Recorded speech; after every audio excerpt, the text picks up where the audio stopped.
Welcome to the SLA Lunch and Learn for the spring semester. We're very pleased to have Wenda Webster Fischer here. She's currently a research assistant at the Stroll Keenan Ogden Law Firm. She's had a diverse experience in library and information centers, including working in academic, hospital, law firm, libraries, as well as owning her own information business. And we're very excited to have her share some of the experiences and just some seeds of knowledge to pass on to us as well. So thank you. You're quite welcome. Thank you. It's a pleasure to be here. I've been coming to the UK campus for years, and for some reason this time it's beautiful spring, and it's just a really pretty campus, and I think they've done a lot of work in your building and all around, and it just struck me this time it's just a really nice campus, and it's sort of nice to be able to take a break and come from Louisville and get to do something a little different. What I'd like to do is be able to talk about what you want to hear. And I'm not very good. I've been out of school for a long time, and I'm not around students that often, so I'm not very good at guessing what you might be interested in. So I would love for you to ask questions at any point. Don't hold them till the end, and I will try to talk about the things that are of interest to you. There is no dumb question. I may not be able to answer it, and sometimes I may not be able to tell you why something happened or I did something a certain way, but I will be glad to try. I thought what I would do initially is just tell you where I have been since I graduated with my master's, just so you'll know, and give you a little background, and then we'll take a sort of spring from there. I did my graduate and undergraduate degrees at the University of Tennessee in Knoxville, and when I was there, I was able to work in their reference department, working with the reference librarian. So that was really my first library information job, and that, of course, is an academic library. My first job out of school was at another academic library in what is now University of Louisiana at Monroe. It was NLU at the time. I was their health sciences librarian. From there, I moved to Louisville to take an assistant director position in the hospital library at Norton and Coaster Children's Hospitals, which is still Norton and Coaster Children's Hospital. That's the name. It's gone through various names, but it's back to that name. From there, I owned my own information business for about 10 years and actually worked out of my home. I didn't work in my pajamas, but I did work out of my home. And then finally, and where I currently am employed, is Stroll Keenan Ogden, which is a law firm based in Kentucky. We have 5 offices in Kentucky. The 2 largest are in Louisville and Lexington, and I am in the Louisville office. So that spans a lot of different work environments. At the time, the University of Tennessee was probably 30,000 students, so that's a big academic library, undergraduate library. When I worked for myself, other than subcontract work, it was me. I have supervised employees. I think the largest department I ever worked in, where I actually had responsibility for other employees, was at the hospital, and at one time we had 10 employees. We had a media center as part of that hospital. And I have worked with employees where I was not actually responsible for them on the organizational chart, but trained them and was responsible for their work environment and their work product. I hate to admit it, but when I started, there was no internet. Well, there was internet, but we didn't know about it. Online availability was just starting to happen, and it was happening in the medical environment with the National Library of Medicine, the MedLARS system, and Medline. And I happened to be lucky enough to be in an environment where they were bringing that on, so I got in on that pretty early on. Believe it or not, at that point, in order to use that system, you had to go to Bethesda and take a 5-day training course. So that's sort of how things have changed, and it's a challenge to keep up. And you're going to see the same things. You know, what you think now is so cutting edge, and you've seen it, I'm sure, since you've been in school, it's going to change on you. So that's certainly a challenge that anybody has. It doesn't matter where you are. So I'll stop just a minute and see if we got any questions before we go on. Okay. I thought what I would do is share a couple of observations with you that are mine, and then a couple that I have gotten from somebody else that I thought were interesting and maybe worth talking about. Trying to help you understand what I perceive, and it's certainly my opinion, and take it for what it's worth.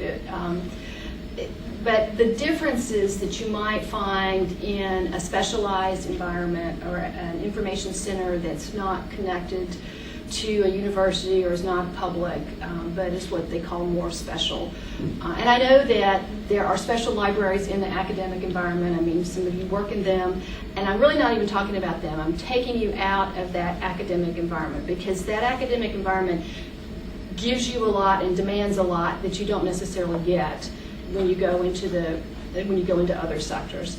I looked at a blog called Letters to a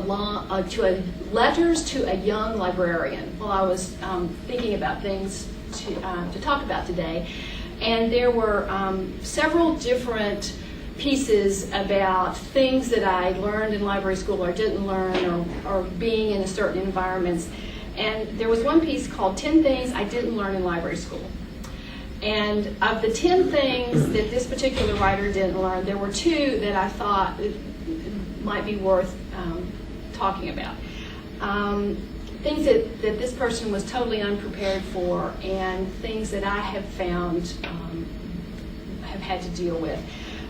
The first one was something that he termed janitorial work. I think he worked in a public library. And I can't say that I have necessarily had to do janitorial work. I probably have if I would think far enough back, or maybe could remember a time. But what I think about when I think about that concept is you sort of do whatever it takes. And that's true in any job, and I hope that you would do that in any job. But I think that you will find in a special information center environment, you just do not know what's going to happen and what you're going to be asked to do. And a lot of times you're going to be in a small, you may be the only person. So if something's going to get done, you have to do it. And it helps to have the attitude that, okay, I can do this, rather than, okay, this is what I went to graduate school for.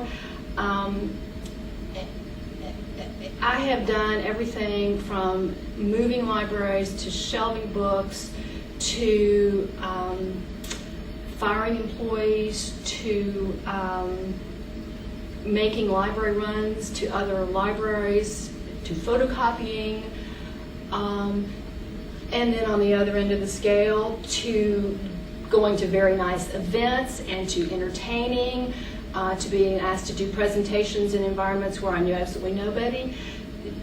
So it's not necessarily bad things, but you just don't know. And I think the people that do well are the ones that are willing to say, okay, I can do that. The second thing, or I don't know if it was second on his list, but another item on his list that I agree with are complaints. He said he just didn't think that he was going to have to deal with so many complaints. And I don't know that I have had a lot of complaints, so to speak, but I certainly deal with opinions on a daily basis. And they're very strong opinions often. And these opinions a lot of times come from people that have a vested interest in where I'm working. The public in a public library setting does. Students and professors and staff in an academic library do. But when you get into a hospital where the medical staff have actually paid dues to support that library, or you get into a law firm where the attorneys are actually owners, it is a business, they have a little more of a vested interest in what you're doing and how you're spending your money and what you're buying and what you're not buying. And so I find that you may be asked to do things that you don't agree with. You may not be able to do some things that you've probably been taught you should do as a good information professional. And I'm not talking about necessarily bad things or illegal things, but it's just a give and take that I think you might not, until you have to do it, you might not think about or realize that happens. There are a couple other things that I would put on that list. When I train staff, one thing I say to them is don't say no. And when you're training staff and when you have staff that have somebody else to ask before, especially in a reference setting where they have somebody to ask before they give a final answer, you want them to, if they don't know or they can't figure it out, you don't want them to be the final. You want them to be able to ask somebody else and make sure that they got it right in a training situation. But I take it further than that. And I learned this in the hospital setting from my boss at the time, who is now the director of the libraries and a whole lot of other stuff at the University of New Mexico. The answer may be no. You can't find it, or there is nothing. That may be the real answer. But I find that you will be better served if you can package it in a more positive way, because it just reflects better on you. And that'll get to my next point about marketing. If you say, I haven't been able to find that exact point, this is as close as I can get, and you're actually able to put something in somebody's hands. To me, I think that that's really important, and I think that in a specialized setting, that's something that I just want to see people do. So it may not be what the person was looking for, but the person is able to see the work product, able to know what's out there and have some idea, and also knows that you actually did something that you just didn't off the top of your head. And I'm not saying that someone would think this necessarily, but I think the perception that you want to make is that you're a professional and you understand the issue, and here is, in your professional opinion, what is available. And then the other thing that I would put on my list is politics. And I think everybody has politics. And I know probably the academic environment probably is as politicky as it gets. But for me personally, that is hard. I don't deal with politics well. And you have to. You have to be able to keep your mouth shut or speak up, depending on what needs to happen. I think that the way that I have heard people say that they deal with that is to not take anything personally. And I think that's true. The person that was just very persnickety, doesn't necessarily dislike you. It's just maybe he or she's having a bad day. And just because you were told, no, you cannot do something, or we cannot afford this, or we cannot do this, and then they turn around and spend $50,000 on a box seat somewhere, doesn't mean what you ask, they don't like you. It's just politics or priorities. But you do see that a lot as far as you don't have, you may not have as much control over where the money goes and how things are done. So let me stop there and see if we've got any questions. I'm curious about your time as an independent consultant. Right now I'm looking for work in a medical library somewhere, but my ultimate goal is to do that, is to set up a little information brokerage company. How difficult is it to get that started? Are there any fields that seem to lend themselves to this? I had a computer consulting business back in the 80s and 90s, and I know I got that started because I landed a fairly large client, a bank, and that was able to, let me get my offices and hire a couple of staff and stuff and get me through that first year. Right. Was it the same with you when you set yours up, or did you go out and cold call picking up clients? I think everybody could hear the questions about starting an independent information business. I did not have a big client that I then bounced off. I did sort of cold call. A lot of people do what you're talking about, though. It is difficult. It is very difficult. It's not impossible. There are people all over the United States and internationally that do it and have been doing it for probably 15 or 20 years. There's an association, AIIP, and that's definitely the group to be connected to. They will say to you, there's not any particular type of service that does well or does better. They say you need to pursue what your interests are and what you're good at.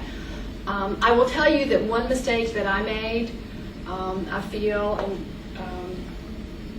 I felt that when I started, I needed to break away totally from where I was, which was the hospital. Although I did, a lot of my clients were healthcare and medical, but they came sort of in an indirect way, and I think that was a mistake. I should have definitely hung on to I didn't break away in that I totally ignored them, but I could have taken a lot more advantage of where I had been and all those people, and I did not. And I think that that was one of my mistakes. A lot of people will get some kind of job and then start their business on the side, and then as that grows, they're able to go into that full time. I personally could not do that. I'm just not that kind of person. I mean, I guess I could if I had to. I guess you could probably do anything if you have to, but I just did not want to do that. I would rather focus and be able to do it and not have to worry about working 20 hours a week somewhere else. It takes an awful lot of marketing. Cold calling I don't think works unless you've got some, there's a really good mix or match. Most people tell you cold calling does not work. Marketing, networking does. I was thinking of trying to market myself to small clinics and maybe even independent doctors, physicians out there that don't have medical library or easy access to medical library, and possibly trying to market myself to that group. You could try that, and there are people that have tried that. I would suggest that you also look at the healthcare companies that are providing services to the healthcare industry. People that are used to working with consultants and businesses are more likely to work. subcontract out Yeah, stuff too. yeah. Any other questions? I think I have a few more minutes. Let me talk a little bit about some things that I think are unique to special library settings, or things that you definitely will encounter, I think.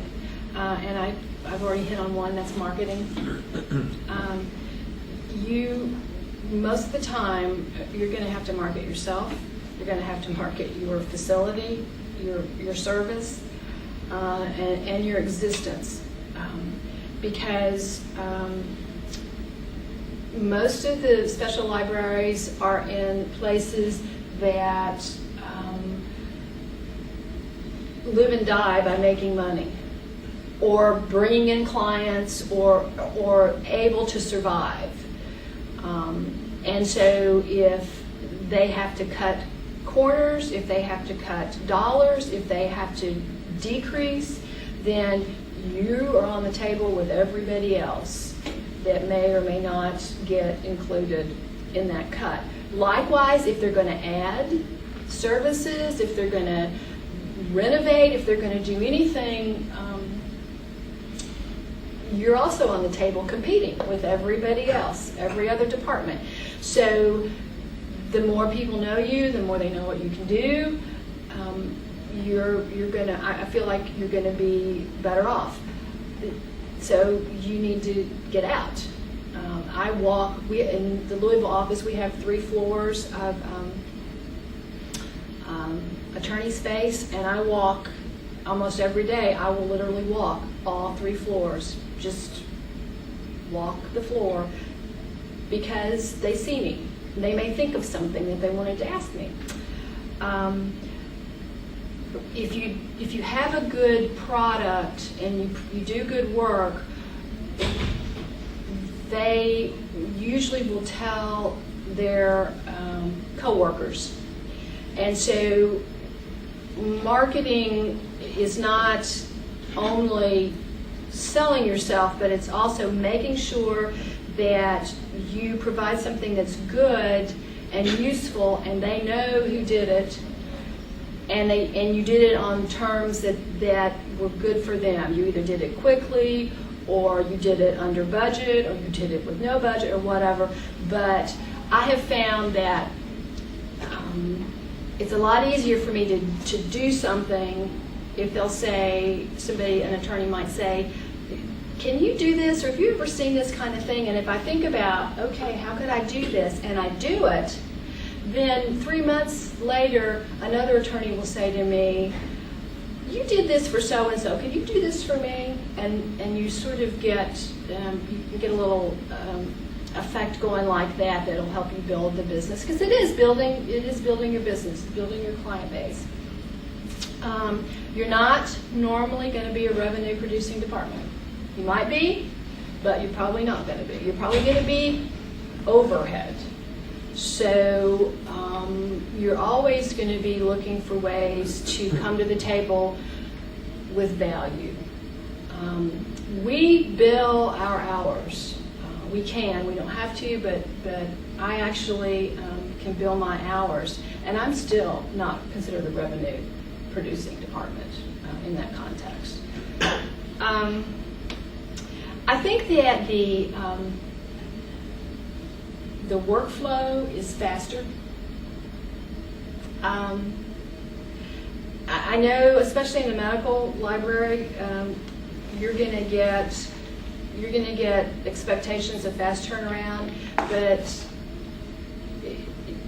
there's nothing like what I have seen in either the law firm or the hospital. The expectations, not always, but the expectations of being able to do it, drop what you're doing. You got 3 things that have got to go like this, okay, then we'll figure out how to do all 3. And they don't want to know what you're having to do to make it happen. They just need what they want when they want it. And it's fast. It can be dead, but it can be fast. And I think that and that's what I like. That's why I'm where I am. I like that fast pace, high expectation environment, but some people don't. And I think that that's something pretty unique to the to some special environments. Another thing that's sort of interesting is I feel like that environment, a lot of places really don't value the master's degree. I hate to say that, but I really feel that. It's not unheard of at all. In fact, it's quite common to go into large law firms, not maybe the largest, but large law firms, and the person that's in charge has been there 30 years and started out in the mailroom. And there is no requirement for a master's. Now there are, my job requires a master's, but that's because somebody before me had a master's and built that into the job description. My job at the hospital required a master's, but that's because somebody before me built that in. Probably then, and I would have to think a minute, maybe even now, in the hospital libraries in the state of Kentucky, most of them are not run by master's level librarians. And that's different. You get to the academic environment and it's totally opposite. You're not going to get, I think, unless things have changed, you're not going to get a job probably in a university library with a professional position without a master's. And so that's something that I just throw it out there just so you will see my observation. I don't know that it's not anything I can necessarily do anything about, but let me stop with that, see if we've got any more questions. Ashley, did you have a question from? Yes, a student who couldn't be here emailed us and would like to ask that they've worked in public libraries for the last 5 years, which has been their entire career in libraries. And after a year in library school, they found that they really prefer medical libraries, and that's really of interest to them. And they'd like advice from you for someone like them who has experience in the public libraries but would like to maybe switch over or start careers in the public library or the medical library. So how challenging is that, or what would they need to highlight, or what should they seek out? Or just any advice that you have for someone in that situation. I wonder, the question about trying to get into the medical library field, I wonder if they're more interested in academic or hospital. Do you have any idea? They just mentioned a career in medical libraries. I have heard people say that it doesn't your undergraduate degree or your interest doesn't really make that much difference. So you don't have to have a degree in biology or microbiology or the sciences to get into the field, but it helps and it makes it easier on you. And I would agree with that. So I don't think that the background is going to necessarily make that much difference. I would say for somebody like that, my advice would be networking, to join those groups where the medical librarians are going to be, either MLA or SLA, or if you're in Kentucky, there is a local in Louisville. There's a Kentucky Medical Library Association group. SLA, the Kentucky chapter, has some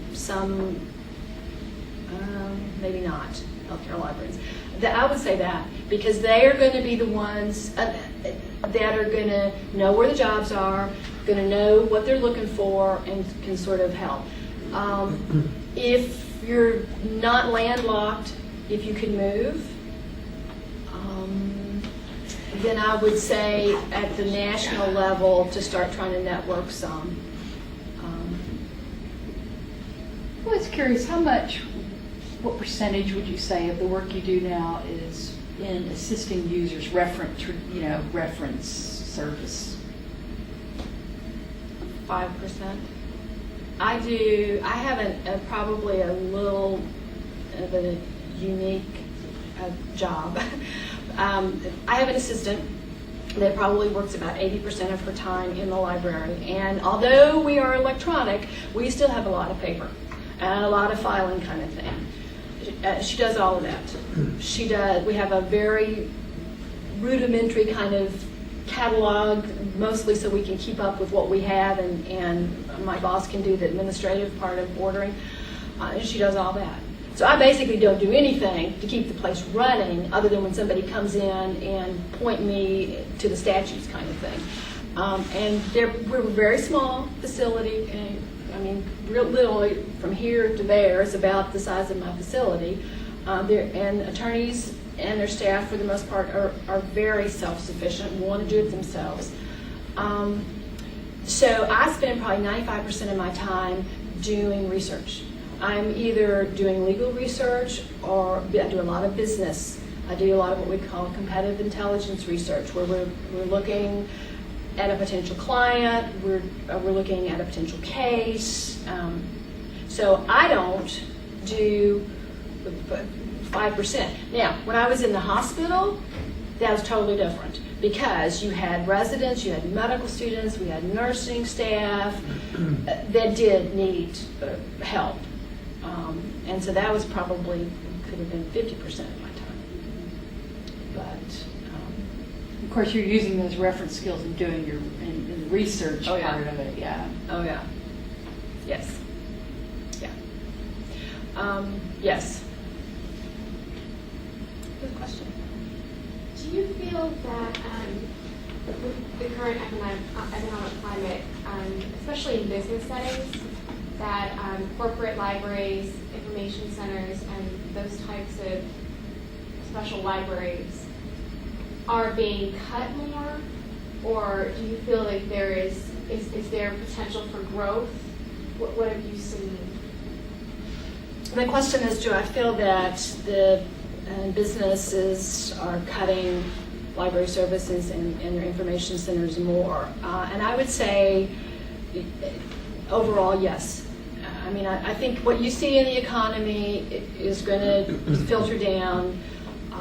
So yes, I think when I look back at the hospitals, it's been 15 years since I was in the hospital environment, and those facilities are probably half of what they were when I was working there. Both in their staff has been cut, or they're just not there anymore. I know now in the legal field, we're seeing staff locally being cut, being downsized. So yes, I think, and when I look at colleagues across the nation that I've known about, yes, I think so. That being said, I think there's opportunity. If you cannot go to where the jobs are, it's a lot harder. You sort of have to make your own, and you may have to patch work together. You may not be able to get a full-time position, but you might be able to get 2 part-times. I've seen people do that. But yes, I think with that, yes. Having said that, I was asked not too long ago if I knew of anybody in the Chicago area, because they were trying to hire, and then I know of a couple positions that are open and are going to come up and soon locally. So, If you are landlocked with your job search, like I'm going to be a recent grad soon, I'm graduating soon, but I'm looking to stay in the area due to a number of different issues in my life. What advice do you have for someone who thinks geography is very important? And network, definitely network. The more people you know, the more people that know that you are looking. I would say something that I did not do well when I was faced with that situation, that I would rethink, was even though I thought I was landlocked, so I didn't look outside the area. And I don't think it's bad to do that. And I don't mean go and interview knowing that you're not going to take the job or that you can't move. But you never know who knows somebody that knows somebody that knows somebody. And just to get out and see what the market is, talk to people, maybe not apply for positions, but at least, I guess what I'm saying is, even though you're maybe landlocked, put your feelers out, put your antenna up. Because I have seen things happen that you just, weren't on paper. Or you didn't know about unless you talked to somebody. It didn't show up anywhere. Or you may, I guess the other thing to consider is, especially when you're starting out, you may have to piece together some things. You may not be able to get a full-time, but you may be able to get a really nice part-time and then fill in. Well, there's more ways to do things than the 9-to-5 job that you hope you're going to have for a while. And I do realize that benefits and other things like that are quite an issue too. So I know you've got a lot to look at there. But I guess I would encourage people to be creative. And I think it's not nearly as much of a stigma now for you going out in the job market and piecing together things or having a variety of experiences and maybe work experiences, where when I was starting out, stability was a big thing. They wanted to see somebody that could go in a position and stay there for 5 years or work their way up. And that's just not the work environment anymore in a lot of places. So I don't think you're going to be disregarded because you're creative if you sell it in the right way. Anything else? I do have my business cards if you would like them, or long distance if you would like them. If you will contact me, I'll be glad to give you my contact information. Please feel free to take one if you would like. And if you are ever in Louisville and you'd like a tour, if you're in Lexington and you'd like a tour of our Lexington facility, I think I could arrange that. If you have questions, please feel free. It was nice to be with each of you, and I wish you luck. It's an exciting time. We'd like to thank you for coming. Yeah. It's been a wonderful talk and a lot of information, so we'd like to give you that. Oh, thank you. And if anyone is interested in contacting you, and we can just email SLA's email and we'll forward your information along. So, but thank All you right. again. Thank you.